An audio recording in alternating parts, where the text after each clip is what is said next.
Hello my dear students, स्वागत है आपका आपके अपने यूट्यूब चैनल कीर्ति एजुकेशन हब पे। मेरे पास में कल एक कमेंट आया था कि मैम क्लास 9th का सिलेबस चेंज हो चुका है। तो क्या सिलेबस चेंज हुआ है? तो हाँ बेटा, सिलेबस बिल्कुल सही है कि चेंज हो चुका है। एकेडमिक ईयर 2026-27 से सीबीएसई ने और एनसीईआरटी ने बिल्कुल नया सिलेबस और नई बुक्स लॉन्च की है, जिसका नाम है gateway to social science.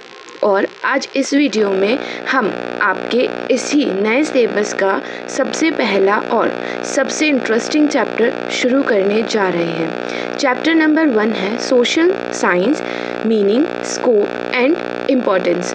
इस वीडियो को पूरा देखना क्योंकि बिल्कुल इजी लैंग्वेज में हमने इसको समझा है और आपके सारे डाउट्स क्लियर हो ही जाएंगे। तो एक मैं और इम्पॉर्टेंट बात बता दूंगी कि मैं इसके अंदर बुक्स की थोड़ा सा स्लाइड चालू कर दूंगी कि बुक्स कैसी हैं, और ओल्ड और न्यू दोनों एनसीईआरटी की पिक भी डाल दूंगी, ताकि बहुत से बच्चों को भी शायद नहीं भी पता है कि कौन सी बुक है, तो वो मैं एक बार डाल दूंगी। तो आप देख लेना कि आपके स्कूल्स में वही एनसीईआरटी चल रही है क्या। तो चलिए अब हम शुरू करते हैं। ऑलराइट, तो इस चैप्टर का क्या नाम है? तो social science, meaning, scope and importance. बच्चों, सबसे पहले हम समझते हैं कि इस चैप्टर के नाम का मतलब क्या है। इस चैप्टर में हम 3 चीज़ें पढ़ेंगे। मीनिंग यानी सोशल साइंस आखिर होती क्या है। स्कोप यानी इसके अंदर हमने कौन कौन से सब्जेक्ट पढ़ने होते हैं। इम्पोर्टेंस यानी रियल लाइफ में इस सब्जेक्ट का क्या मतलब है। चलिए सबसे पहले पॉइंट से शुरू करते हैं। What is social science? देखो बच्चों, एरिस्टोटल ने कहा था man is a social animal. इंसान एक सामाजिक प्राणी है। हम अकेले नहीं रह सकते। बॉर्न होने से लेकर बड़े होने तक हम किसी ना किसी ग्रुप का हिस्सा होते हैं, जैसे हमारी फैमिली, हमारे नाइबर्स, पड़ोसी और स्कूल में हमारे क्लासमेट्स। आप इस चीज़ को रिलेट कर पा रहे होंगे। तो हम सब मिलकर गांव या शहरों, विलेज या फिर टाउन्स में रहते हैं और एक दूसरे पर डिपेंड है ना, निर्भर होते हैं। हम पब्लिक जो एक कहते हैं ना कि एसेंट शेयर करते हैं, जैसे रोड्स, स्कूल्स, मार्केट, हॉस्पिटल। तो जब हम इस पूरे ह्यूमन सोसाइटी और इस रिलेशनशिप की एक सिस्टमैटिक और ऑर्गेनाइज स्टडी करते हैं, तो उसे हम सोशल साइंस कहते हैं। Remember, it is a systematic study based on fact and inquiry, not just personal opinion. यह कोई मतलब हवाई वाली बात नहीं है। इसमें सॉलिड रीज़न और एविडेंस होते हैं। तो आई होप कि आप समझ पाए होंगे कि व्हाट इज़ सोशल साइंस। तो अब हम आते हैं हमारे नेक्स्ट टॉपिक पे। तो नेक्स्ट टॉपिक है डेफिनेशन बाय स्कॉलर्स। ठीक है, तो अब एग्ज़ाम में अच्छे मार्क्स लाने के लिए हमें बड़े स्कॉलर्स की डेफिनेशन पता होनी चाहिए। हमें न्यू एनसीईआरटी बुक में 2 बड़े स्कॉलर्स का जिक्र किया है, जेम्स हाई और चार्ल्स बियर। तो जेम्स हाई ने क्या कहा? उन्होंने कहा कि सोशल साइंस लर्निंग का वो पार्ट है जो फिजिकल और नॉन फिजिकल एलिमेंट्स के आपस के एक्शन से बनने वाले सोशल रिलेशन यानी कि सामाजिक रिश्ते को समझाता है। और चार्ल्स बियर क्या कह रहे हैं? उन्होंने बहुत ही सिंपल शब्दों में कहा, social science is knowledge pertaining to human affair as distinction from sticks, stones, stars and physical objects।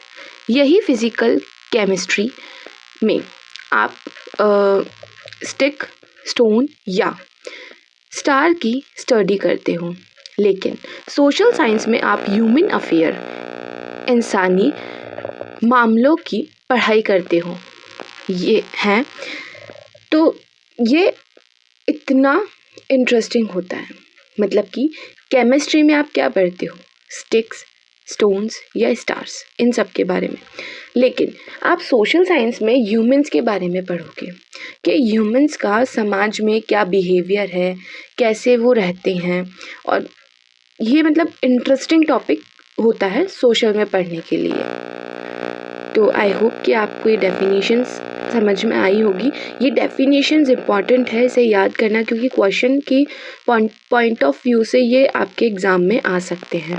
मतलब कि कहते हैं ना कि जो लोग पहाड़ों पे रहते हैं उनका लाइफस्टाइल अलग होता है, और जो प्लेन मैदानों में रहते हैं उनका लाइफस्टाइल अलग होता है। आजकल तो ह्यूमन ज्योग्राफी में हाई टीच टूल्स भी यूज़ करे जाते हैं, जैसे सैटेलाइट रिमोट सेशन और GIS ज्योग्राफिक इंफॉर्मेशन सिस्टम, जिसे हम फ्लड, वेदर पैटर्न और मैपिंग को आसानी से ट्रेस कर सकते हैं। तो आई होप आपको ज्योग्राफी के बारे में समझ में आया होगा। टोटली सिंपल साधारण ये बात है कि अपने जो भी ज्योग्राफिकली टॉपिक्स होते हैं वो हम ज्योग्राफी में पढ़ते हैं। अब हमारा दूसरा पिलर आता है हिस्ट्री, इतिहास। बच्चों, बहुत से बच्चे ये सोचते हैं, उन्हें ये लगता है, आई थिंक आपको भी लगता होगा, कि हिस्ट्री का मतलब सिर्फ डेट्स याद करना है। नो बच्चों, हिस्ट्री का असली मतलब है to study the past to understand our present. हम आज जैसे हैं, हमारी सोसाइटी आज जैसी है, वो पास्ट के बड़े बड़े इवेंट्स और ट्रांसफॉर्मेशन की वजह से है।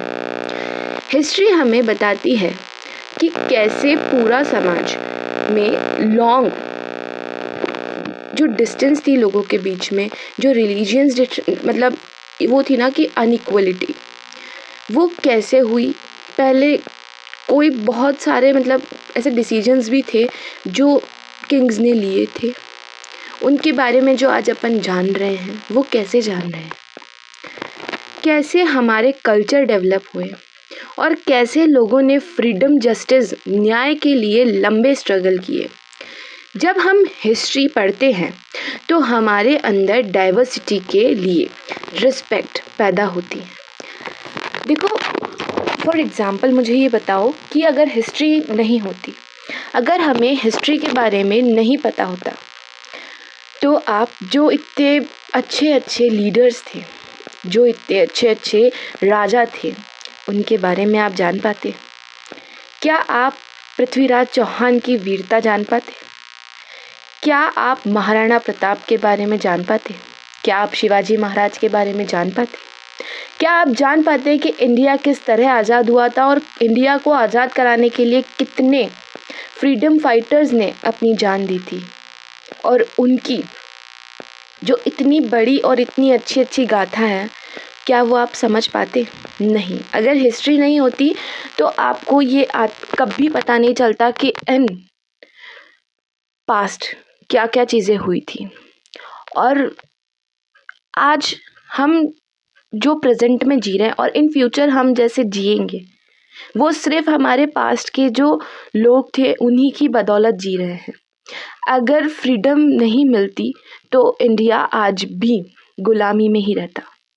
तो ये जो भी मतलब फैक्ट है वो हमें हिस्ट्री से ही पता चलते हैं। ओवरव्यू ये है कि हिस्ट्री कोई बोरिंग सब्जेक्ट नहीं है, ये एक इंटरेस्टिंग सब्जेक्ट है। अगर आप इसमें इंटरेस्ट लेते हैं तो हिस्ट्री एक बेस्ट है। हिस्ट्री ही नहीं, हिस्ट्री, ज्योग्राफी, पॉलिटी, इकोनॉमी, हर एक सब्जेक्ट अच्छा होता है।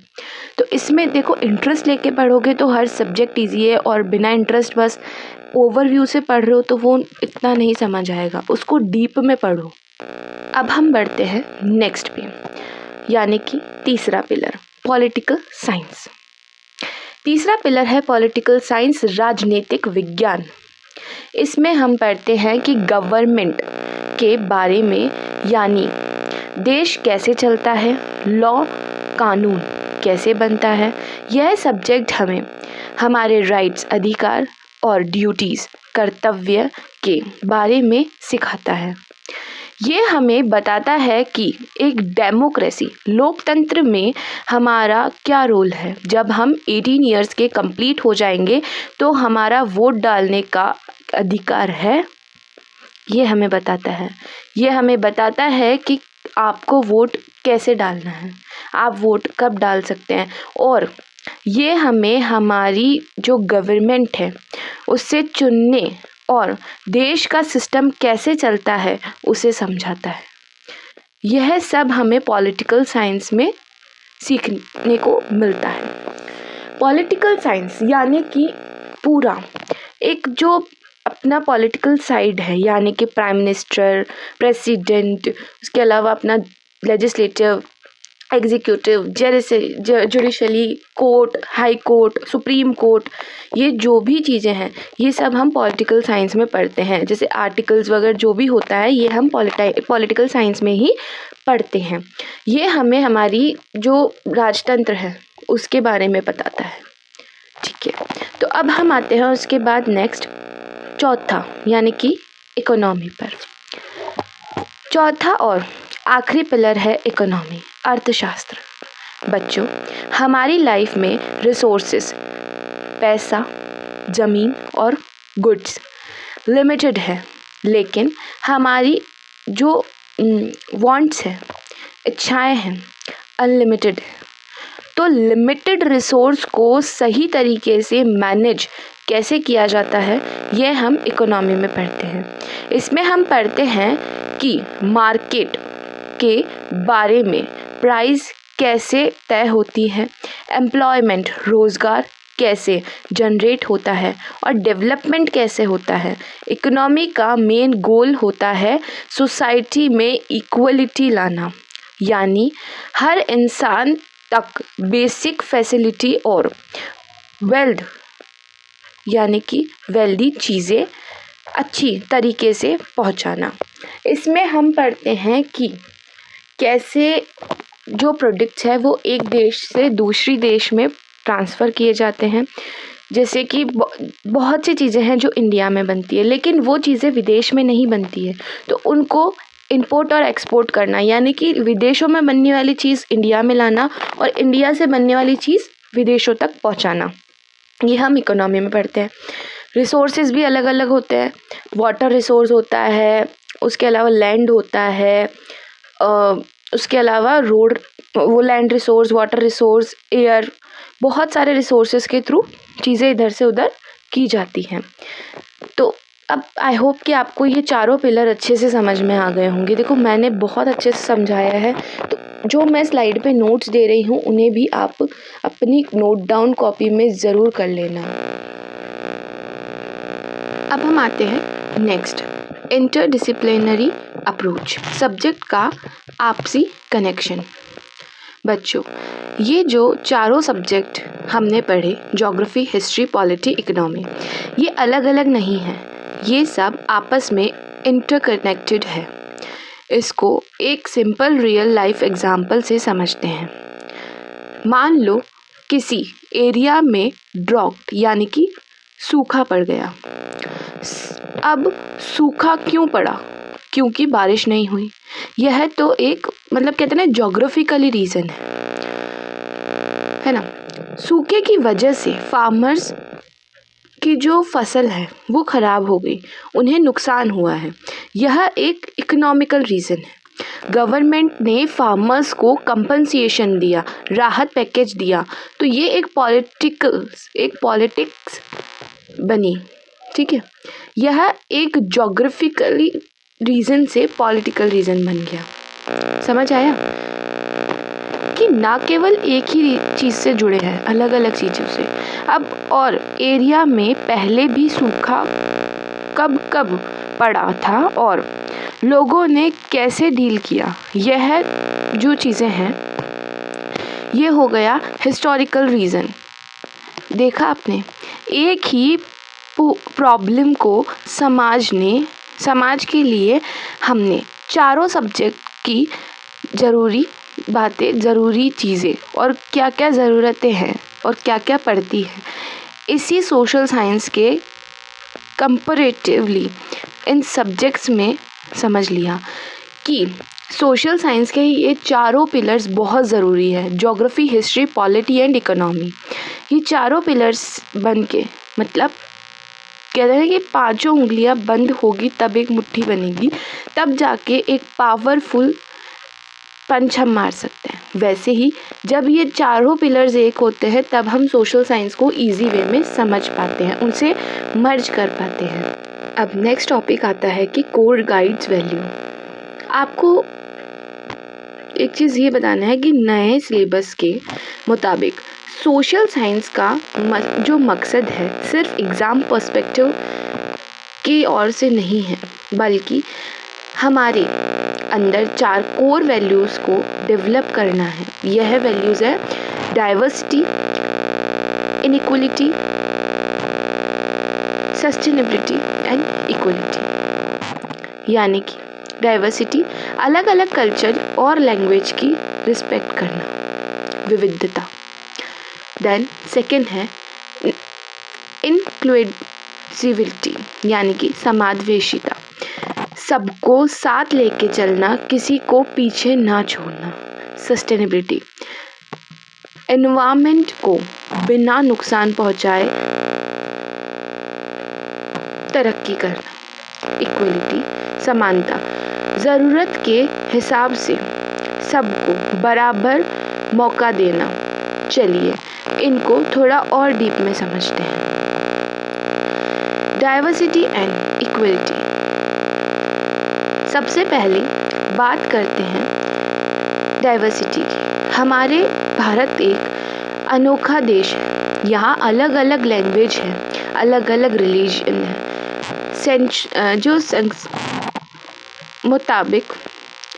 सेंसस के मुताबिक इंडिया में 121 से भी ज़्यादा लैंग्वेजेस है। इतनी मतलब इतना एक भेदभाव के बड़े भी के बाद भी हम सब मिल के रहते हैं। मतलब इतनी लैंग्वेज है, अभी भी लोग बागों में भेदभाव करने का चीज़ें हैं, लेकिन फिर भी सब साथ मिल के रहते हैं। तो एक जो इसमें डाइवर्सिटी बताना चाह रहे हैं वो आपको समझ में आ ही गई होगी। अब हम नेक्स्ट इसका इंक्लूसिविटी पढ़ते हैं। का मतलब होता है कि हम सबको इक्वल अपॉर्चुनिटी दें।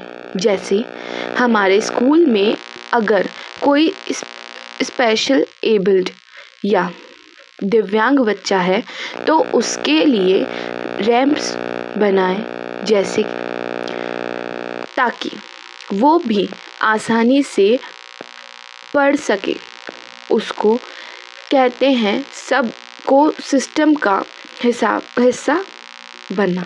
ठीक है, अगर देखो बहुत सी अलग अलग चीज़ें होती हैं जिसमें इक्वलिटी नहीं लेते हैं, बट अगर हम साथ मिलके उस पर काम करें तो सब चीज़ें इक्वल हो सकती है।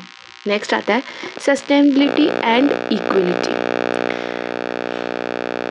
जो अगली वैल्यू है सस्टेनेबिलिटी, बच्चों अगर हम आज सारी ग्रीनरी ख़त्म कर दें, सारे पानी बर्बाद कर दें, तो हमारी आने वाली जनरेशन क्या करेगी। इसीलिए हमेशा रिसोर्सेज को ध्यान से यूज़ में लेना चाहिए, रिसोर्सेज को ध्यान से यूज़ करना चाहिए ताकि डेवलपमेंट भी हो और हमारा नेचर भी सेफ रहे। अब एक बहुत इम्पॉर्टेंट कॉन्सेप्ट समझो, equality versus equity.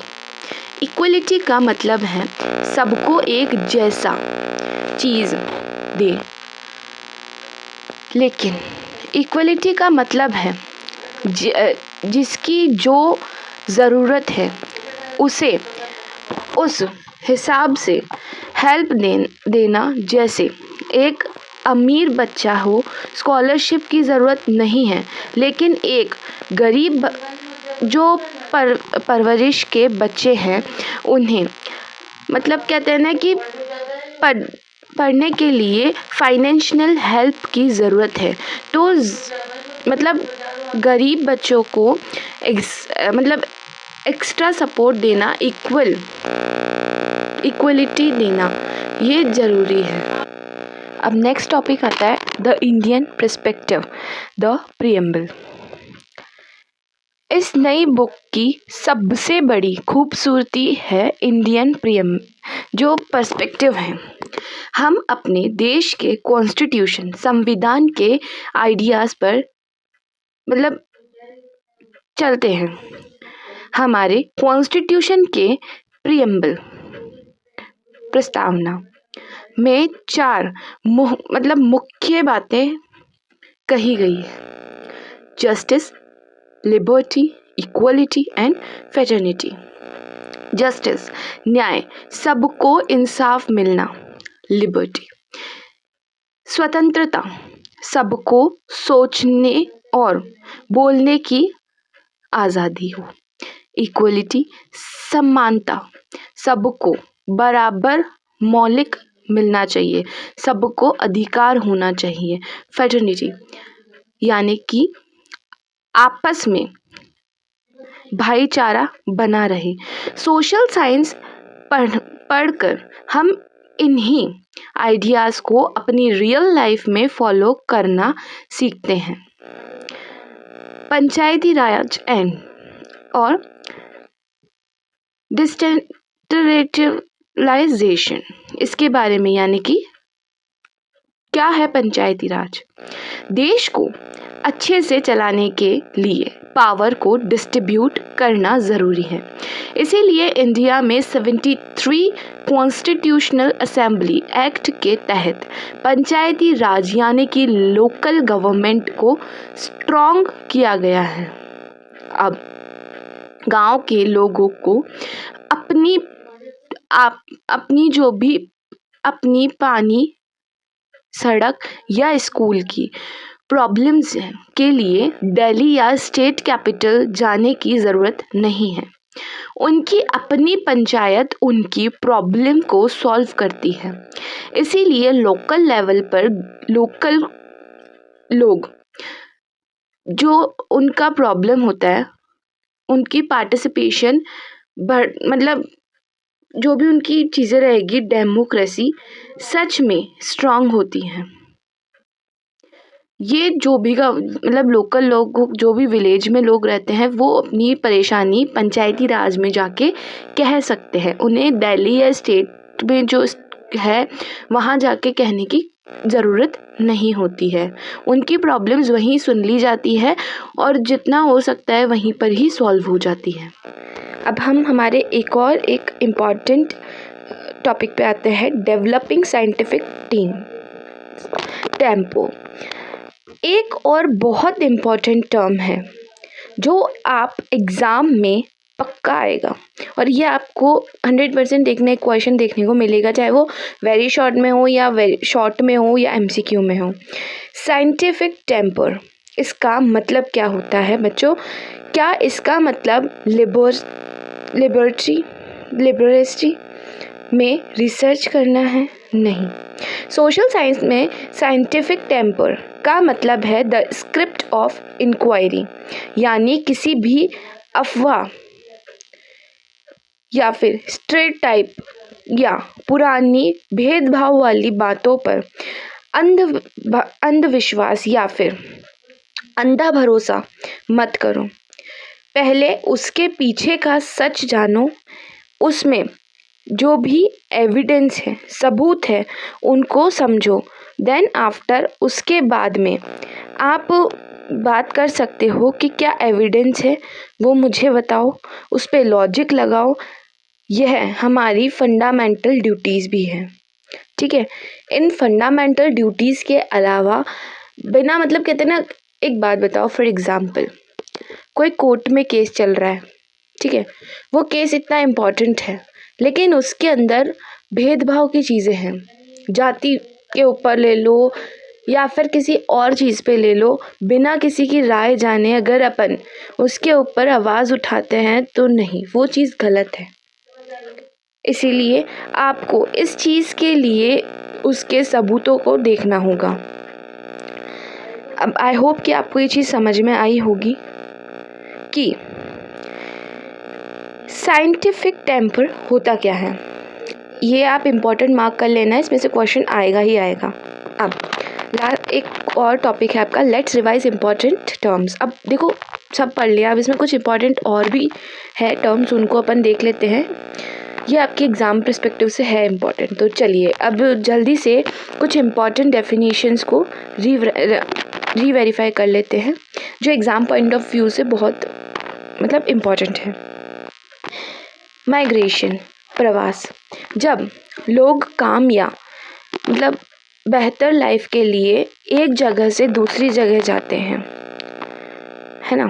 Pre justice, बिना कोई सॉलिड सबूत या सच्चाई के किसी के भरोसे, किसी की बातों के भरोसे कोई भी गलत ओपिनियन बना लेना, ठीक है।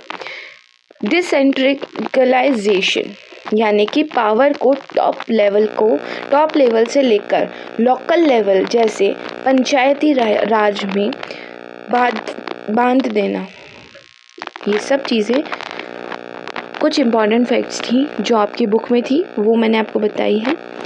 तो आई होप आपको ये चैप्टर समझ में आया होगा। तो ये चैप्टर यहाँ पे ख़त्म होता है। इस चैप्टर को आपके न्यू NCERT सिलेबस के अकॉर्डिंग हमने चैप्टर नंबर 1 क्लास 9th का कंप्लीट कर लिया है। मुझे उम्मीद है कि आपको इंग्लिश और हिंदी मीडियम दोनों बच्चों को ये समझ में आया होगा, क्योंकि मैंने इसको नॉर्मल लैंग्वेज में पढ़ाया है। और इसके जो स्लाइड नोट्स हैं वो मैंने विजिबल करवाया ही है, तो आपको वो नोट्स भी शायद अच्छे लगे होंगे। देखो मैंने अपना 100% दिया है। अब आपको इन नोट्स को अपनी कॉपी में नोट डाउन करना है। एंड अगर आपको मेरी वीडियो अच्छी लगती है तो लाइक करें, कमेंट करें एंड मेरे चैनल को सब्सक्राइब करना ना भूलें, क्योंकि आने वाले न्यू चैप्टर की नोटिफिकेशन आपको सब्सक्राइब करने के बाद ही मिलेगी। तब तक के लिए बाय बाय, कीप लर्निंग।